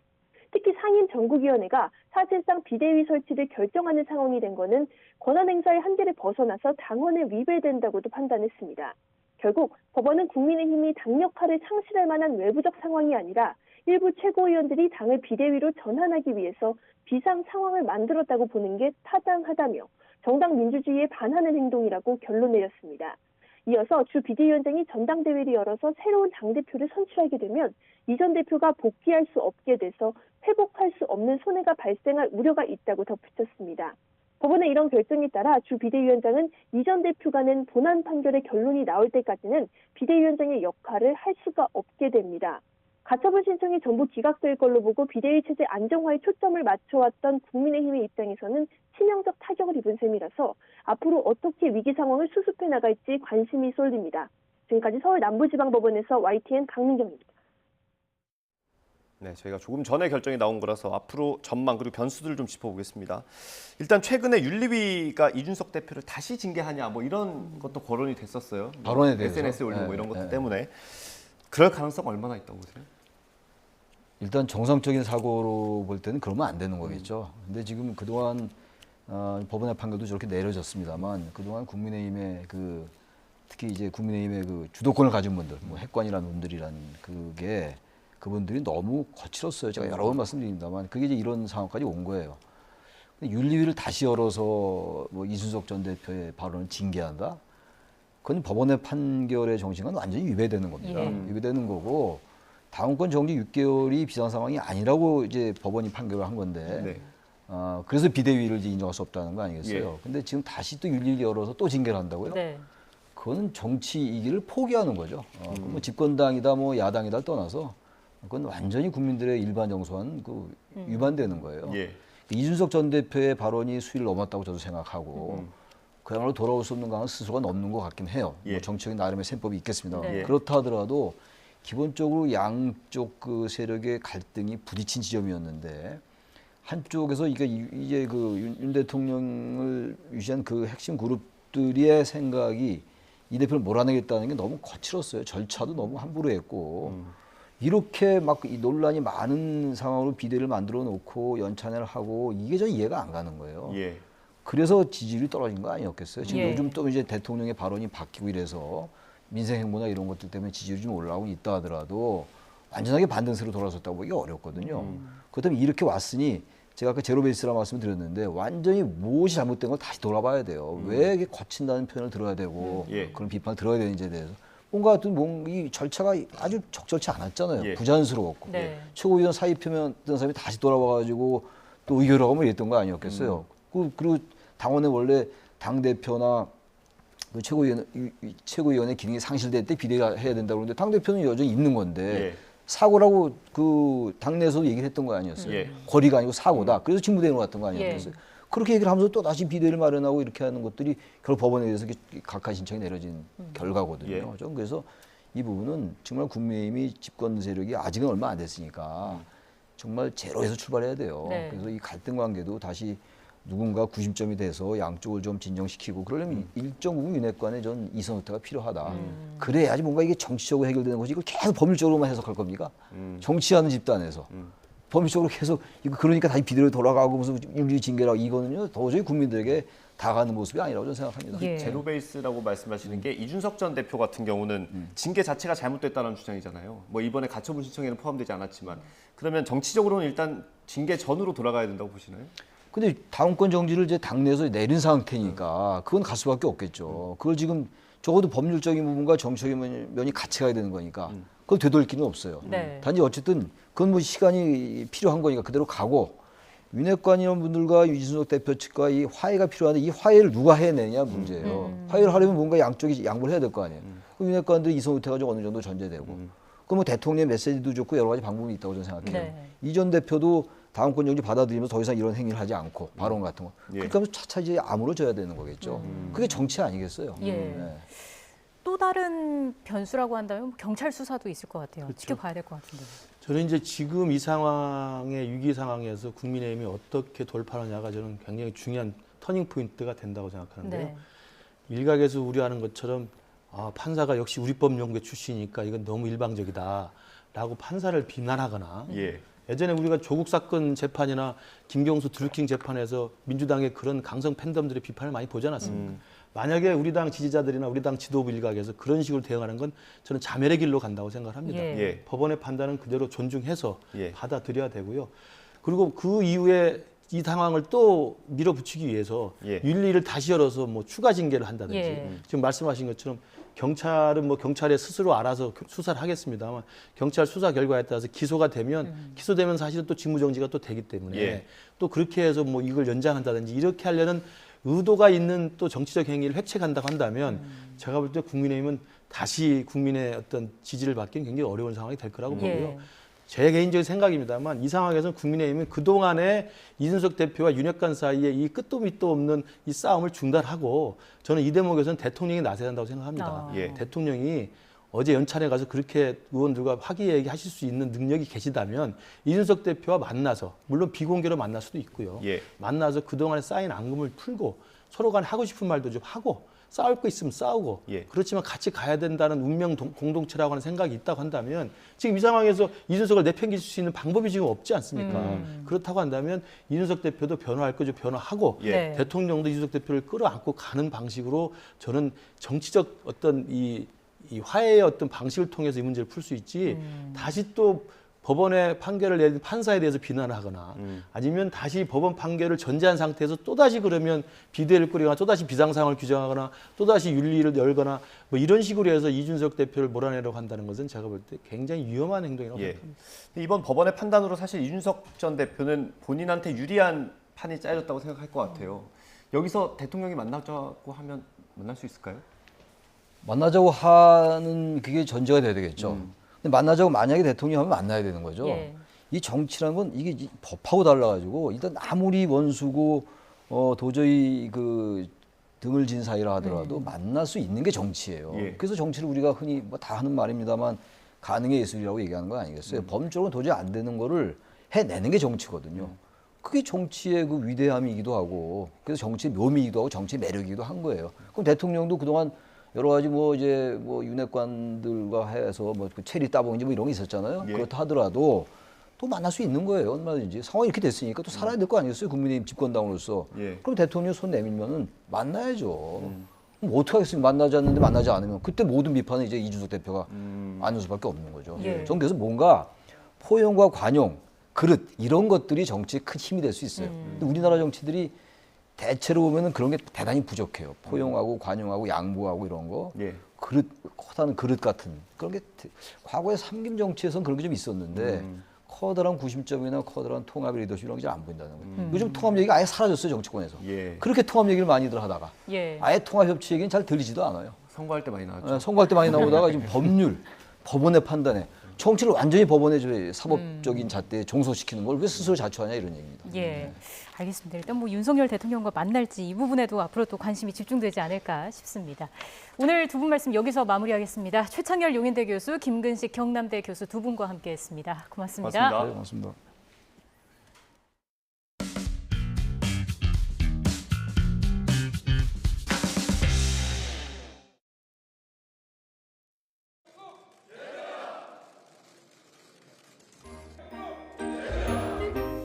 제가 아내한테 그랬어요. 당신은 국내에서 열심히 하고 나는 해외에서 할 테니까 당신이 들어가서 좀 국힘의 젊음의 이미지와 아름다운 여성의 이미지를 젊고 아름다운 여성의 이미지를 당신이 들어가면 바뀌지 않겠냐. 내가 보기에는 뭐 배현진 씨도 있고 나경원 씨도 있고 다 아름다운 분이고 여성이지만 왠지 좀 부족한 것 같아. 김건희 여사로도 부족한 것 같고 당신이 들어가서 4인방이 되면 끝장이 날 것 같다. 그래서 들어갔으면 좋겠다. 이렇게 해서 들어가게 됐습니다. 네. 아유, 감사합니다. 네. 정당의 이미지가 꼭 그래야 할 이유는 어디에 있습니까? 마지막에 나온 큰 박수 소리는 또 어땠습니까? 여기에 거론된 인물들의 반응이 궁금합니다.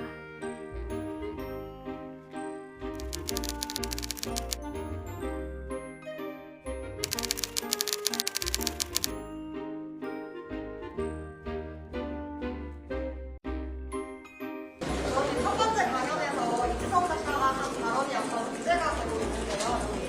어떻게 보세요? 저는 우리 당의 부족한 이미지를 가서 좀 보충해 주라는 뜻으로 들었습니다.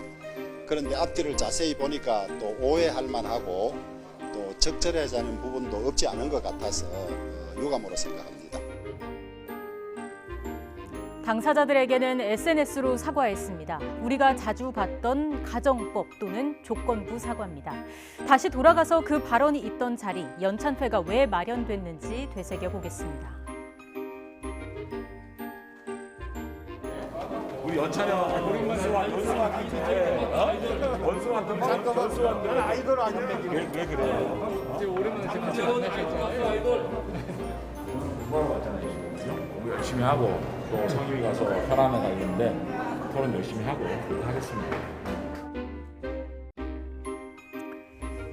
이 얘기가 나온 것도 특강이었습니다. 인공지능에 대체되지 않는 정당을 만드는 법이 주제였습니다. 그런데 젊고 아름다운 여성을 공부하는 자리가 되고 말았습니다. 지금까지 이슈 그리고였습니다.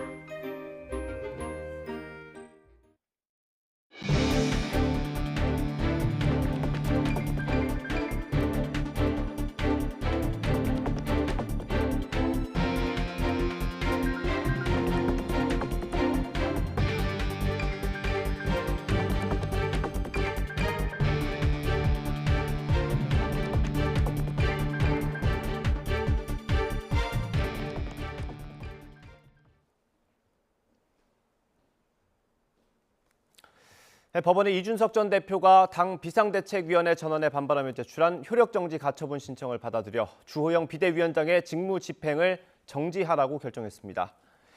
서울 남부지방법원은 오늘 국민의힘 비대위 효력정지 가처분 신청에 대해 본안 판결 확정까지 주 위원장이 비대위원장 직무를 집행해서는 안 된다고 판단했습니다.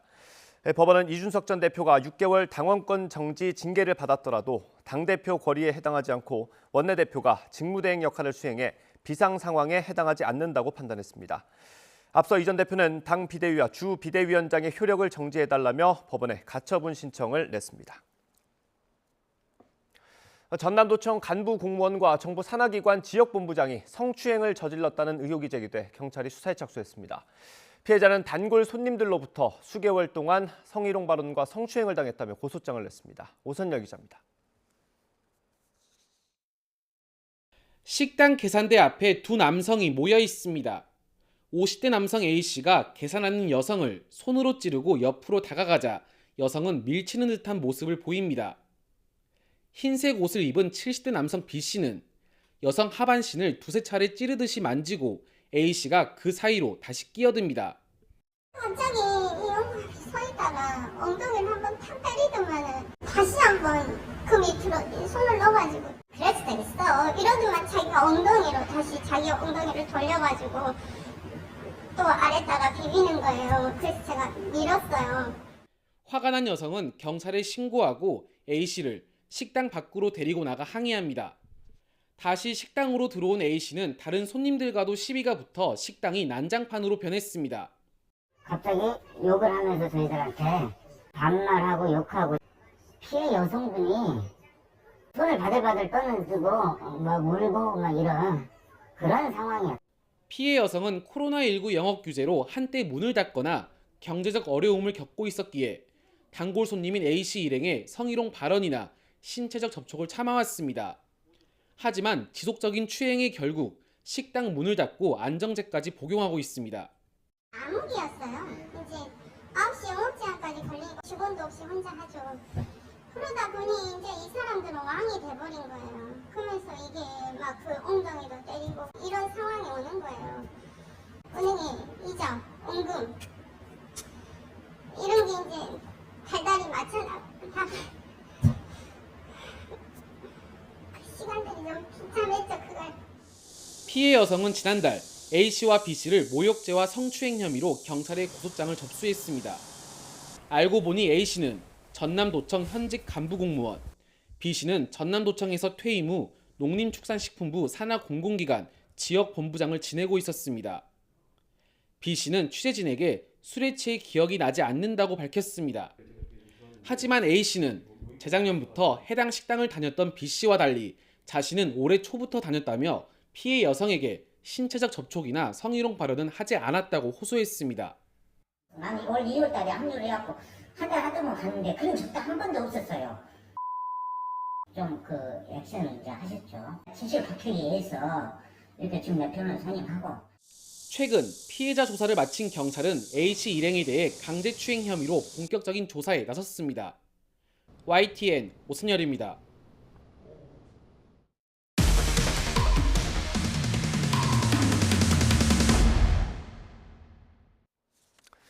지난달 초 해군 구축함 최영함이 3시간 넘게 통신이 두절된 일이 있었습니다. 당시 기강이 해이해졌다는 지적이 있었습니다. 그런데 저희 취재 결과 당시 군 위성 전화로 교신이 가능한 상태였는데 어처구니 없게도 전화번호를 몰라서 교신에 실패했던 걸로 확인됐습니다. 신준명 기자의 단독 보도입니다. 해군의 4,400톤급 구축함 최영함입니다. 해군 작전사령부 제7기동전단 소속으로 제주 해군기지에 배치돼 있는데 지난달 5일 태풍을 피해 전남 흑산도 인근 서해상에 이동해 있던 중 문제가 발생했습니다. 인공위성 음영지대에 진입하면서 주 통신이 끊긴 겁니다. 해군 측은 최영함이 위성 음영지대에서 통신 회선을 주 통신에서 보조 통신 채널로 전환하지 않아 두절됐다고 설명했습니다. 하지만 YTN 취재 결과 또 다른 통신 수단인 군 위성 전화로 통신이 가능한 상황이었는데도 교신하지 못했던 것으로 드러났습니다. 함정 교신에는 해상작전 위성통신체계라고 부르는 주통신과 군 위성통신체계라는 보조통신 외에도 인터넷 전화, 군 위성전화 등 다양한 채널이 사용됩니다. 최영함과의 주통신이 끊긴 걸 파악한 시점은 새벽 0시 47분. 해군 3함대는 매뉴얼에 따라 보조통신 등 가용한 통신망을 총동원해 교신을 시도했습니다. 군 위성전화도 사용했는데 문제는 최신화되지 않은 잘못된 전화번호로 계속 전화를 걸었던 겁니다. 2시간여 뒤 3함대로부터 통신 두절 상황을 보고받은 해군 작전사령부도 주통신과 보조통신 등을 이용한 교신에 실패했습니다. 그러다 뒤늦게 군 위성 전화번호를 확인해 다시 전화를 걸어 교신에 성공했습니다. 결국 3함대가 최영함의 전화번호를 최신화하지 않은 탓에 통신 두절 사태가 3시간 넘게 이어진 겁니다. 이에 대해 해군 관계자는 군기강 해이, 근무 태만 문제라며 재발 방지를 위해 군기강 확립, 교육훈련 강화, 음영구역에 대한 구조적 문제점 개선 등 대책을 수립해 시행하겠다고 밝혔습니다. 앞서 최영함 통신 두절 사건은 상황 발생 당시 국방부 장관과 합참의장에게 정식 보고되지 않았던 사실이 뒤늦게 드러나 보고 누락 논란까지 불거지기도 했습니다. YTN 신준병입니다.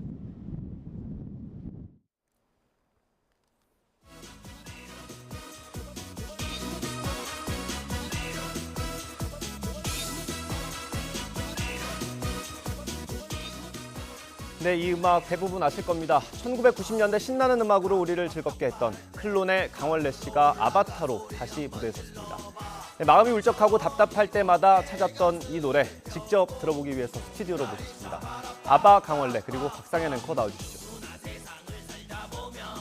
네, 지금 제 옆에 가상현실 속 아바타, 아바 강원래 씨가 모습을 드러냈습니다. 인사 한번 해볼까요? 안녕하세요. 네, 아바타 강원래, 아바 강원래입니다. 반갑습니다. 예, 반갑습니다. 휠체어에서 일어나셨어요. 아, 그래요? 벌떡 일어났습니다. 예. 처음 보는 분들 있을 수 있거든요. 시청자 여러분들께 소개 먼저 해주실까요? 그래요. 제가 약 22년 만에 벌떡 일어섰습니다. 예. 이렇게 만나 뵙게 돼서 너무 반갑고요. 이렇게 속모습이 좀 익숙하지 않을 텐데 아무튼 앞으로 이 아바타 강원래 많은 사랑 부탁드리겠습니다. 네, 많은 분들이 또 반가워하실 것 같습니다. 네. 혹시 지금 일어나신 김에요. 춤도 가능할까요? 아, 춤 좋죠. 예. 초름부터 쳐볼까요? 일단 네. 손을 돌리고 아싸 아싸 하나 둘 셋 넷 빠바빠빠빠빠빠빠빠 아, 난도 있었죠. 하나 둘 셋 넷 빠빠디라라 따리라리리라라 바 꿍따리 잡아라 꿍따리 잡아라 빠빠빠 빠빠빠빠빠빠빠 헤이. 아, 너무 좋네요. 아유. 제가 사실 많이 좀 따라 추고 싶었는데 제가 몸치라서 아, 그래요? 예, 많이 따라 추지 못했습니다. 이것만 조금 따라했어요. 아유, 잘하셨어요. 잘하시네요. 예, 춤 실력까지 강원래 씨 아바타답습니다. 뭐 여전하십니다. 지금부터는요, 그러면 아바타 본캐를 한번 만나보겠습니다. 강원래 씨 나와주시죠. 안녕하세요. 네, 반갑습니다. 반갑습니다. 예. 아유.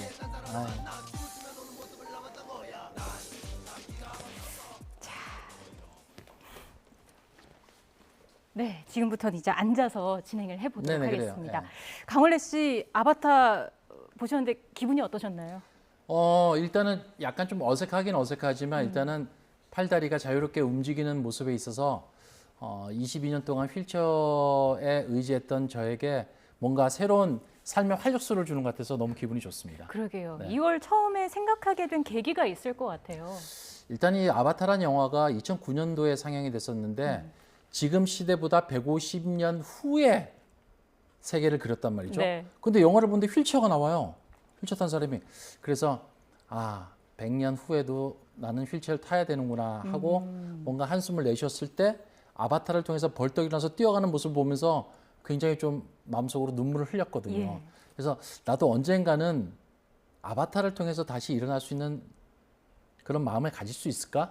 그래서 아바타를 통해서 한번 일어나 보자. 그래서 예. 한 2년 정도 이렇게 작업에 의해서 이렇게 벌떡 일어나게 됐죠. 꽤 오랜 시간이 걸렸네요. 2년이면. 네, 준비 과정도 있었고요. 또 좀 더 확실하게 움직여야 되고 또 내 몸처럼 진짜 움직여야 되니까 여러 가지 시행착오도 있었지만 일단은 잘 해낸 것 같아요. 예, 그 아바타를 제작할 때 가장 많이 신경 썼던 부분이 뭐였을까요? 아바타 할 때 제가 가장 신경 썼던 모습은 일단은 좀 실제 같아야 된다라는 거. 그리고 내 마음이 좀 담겨야 된다라는 거. 그리고 뭐 여러 가지 많았지만 그래도 일단은 자존감이죠. 그렇죠. 뭐 그렇게까지 해야 되나라는 그런 몇 명의 의견도 있었지만 이렇게라도 해서 가상현실을 통해서 내가 하고 싶은 거를 할 수 있다라면 예. 얼마나 좋을까라는 그런 생각인 거죠. 그런 마음이 있으셨을 때 처음 마주했을 때 느낌이 좀 남달랐을 것 같거든요. 네, 일단은 저게 나였구나 라는 생각. 그리고 또 아바타를 만들 때 지금 모습을 스캔하는 게 아니라 20대, 30대 그 클론으로 왕성하게 활동할 때 그때 모습을 스캔 받아서 한 거라서 좀 어려 보이고 예. 젊어 보이고 이뻐 보이고 날씬해 보이고 그래서 좋은 것 같아요. 그럼 지금 저희 뒤에 나와 있는 이 아바타는 20대 때의 모습인가요? 20대 때 모습이죠. 예, 클론 왕성하게 클론 시절 때. 왜냐하면 내가 그 시절로 돌아가고 싶은 마음이 있고 또 그때 모습을 통해서 춤이라든가 또 하고 싶은 일들을 해보고 싶으니까. 아바 강원래가 아까 춤을 췄습니다. 네. 저는 같이 추지는 못했지만 네. 조금 추려고 노력을 했는데 왕년의 강원래와 이 아바 강원래 누가 더 춤꾼인가요? 일단은 뭐 이 아바타 강원래도 강원래고 저도 예. 강원래고 하지만 제가 원하는 춤을 머릿속으로 그린 것을 대신 해준다라는 그 자체만으로도 행복하기 때문에 아바타 강원래가 춤을 더 잘 추지 않나 라는 그런 평가를 내려봅니다. 그렇군요. 예. 그 아무래도 강원래 씨가 춤추는 모습을 가장 가까이서 가장 오래 본 사람이 구준엽 씨가 아닐까 싶은데 네. 보고 뭐라고 말씀하시던가요? 오, 춤에 야, 대해서. 좋겠다. 너 더 젊어졌네. 그리고 더 날씬해졌네. 어. 이런 모습을 보이고 뭔가 좀 이렇게 친구들끼리는 뭐 특별한 얘기가 없어요. 그냥 아, 좋다. 그냥 그 말 한마디가 그동안 같이 춤을 춰왔고 또 같은 꿈을 꿨었고 같이 활동을 하면서 저 항상 제 곁에 있었던 예. 또 최근엔 또 제 뒤에서 휠체어를 밀어주는 그 구준엽 씨의 마음이 좋다 이 한마디로 표현되지 않았을까 생각 들어요. 좋다는 그 말 한마디에 모든 게 다 함축이 되어 있는 네네. 거고요. 가족분들의 반응도 궁금했어요. 특히나 아내분은 계속해서 쭉 힘든 그 기간을 같이 좀 겪어 오셨잖아요. 네, 송이는 제 아내는 뭐 그렇게 큰 이야기가 없습니다만 특히 제 아들이 이제 초등학교 2학년인데 제가 우리 아들과 함께 이렇게 동네 놀이터를 가도 제가 제일 부러운 게 다른 아버지들은 아이 들고 막 이렇게 막 이렇게 하늘로 이렇게 막 뛰었다 안기도 네. 하고 또 아이가 급박한 상황이면 뛰어가지고 막 여기 조심해 조심해 이렇게 해주기도 하고 뭐 업어주기도 하고 같이 공도 차고 뛰고 막 그랬는데 그런 모습을 제가 보여주지 못해서 우리 아들에게 좀 미안한 마음이 있지만 그래도 아이 때는 그런 마법의 힘을 믿지 않습니까? 그렇죠. 그래서 아바타를 통해서 이렇게 움직이는 모습 보면서 어디 가서 야 우리 아버지 최고야 우리 아버지 이렇게도 잘해 이렇게 자랑스럽게 얘기하지 않을까라는 마음에 좀 미안하면서도 좀 이렇게 기분 좋은 마음이 들죠. 예. 아드님이 뭐 아빠 멋있어 이런 이야기도 많이 해주던가요?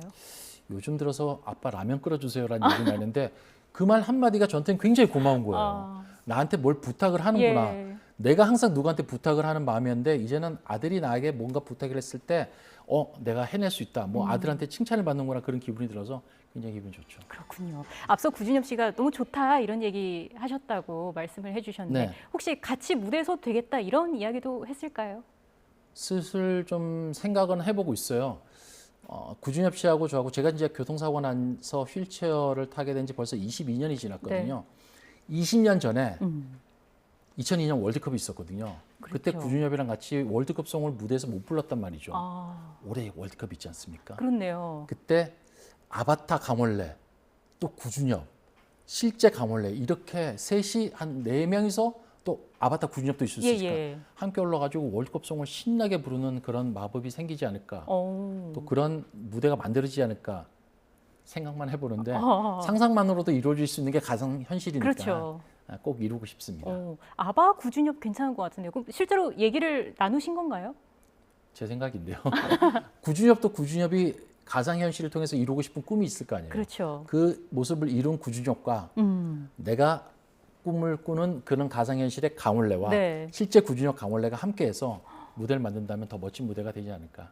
그렇게 그러게요. 생각합니다. 그래서 클론 60도 아마 아, 만들어지지 않을까라는.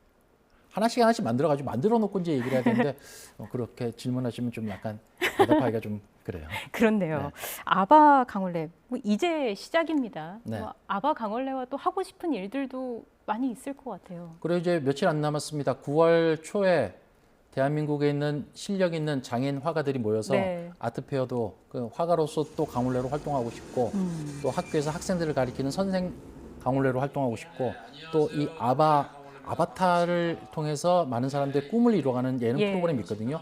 그 홍보대사로도 활동을 할 거고 아무튼 하고 싶은 일이 너무 많아서 일단은 가장 제가 하고 싶은 것은 마음이 울적하고 답답할 때 짜증내지 말고 긍정적인 마음으로 열심히 사는 강원래로 활동하고 싶은 게 제 마음이죠. 참 좋습니다. 네. 뭐 지금도 뭐 너무 완벽합니다만은 앞으로 계속해서 이런 얼굴이나 뭐 이런 것들은 다 좀 더 정교하게 업그레이드가 되어 가는 건가요? 그럼요. 이게 더 정교하게 하려면 시간이 더 많이 있어야 되고 예. 또 그만큼 또 물질적으로 투자도 많이 해야 되고 그래서 좀 더 점점 발달해 가면서 나중에는 더 물론 본인도 건강해야겠지만 그 건강을 되찾고자 하는 그런 아바타를 통해서 더 재밌는 삶의 질이 더 높아지는 그런 시대가 곧 오지 않을까라는 네. 그런 기대를 해봐요.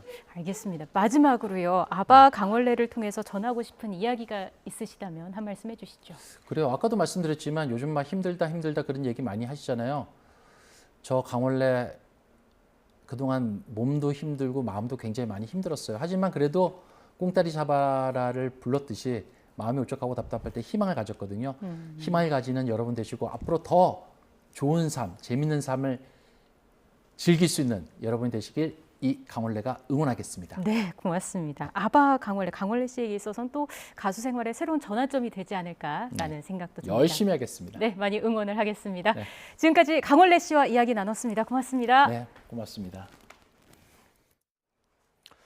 다음 소식입니다. 바다거북은 서식지 파괴와 환경오염으로 개체수가 줄어 전 세계적으로 보호받는 동물입니다.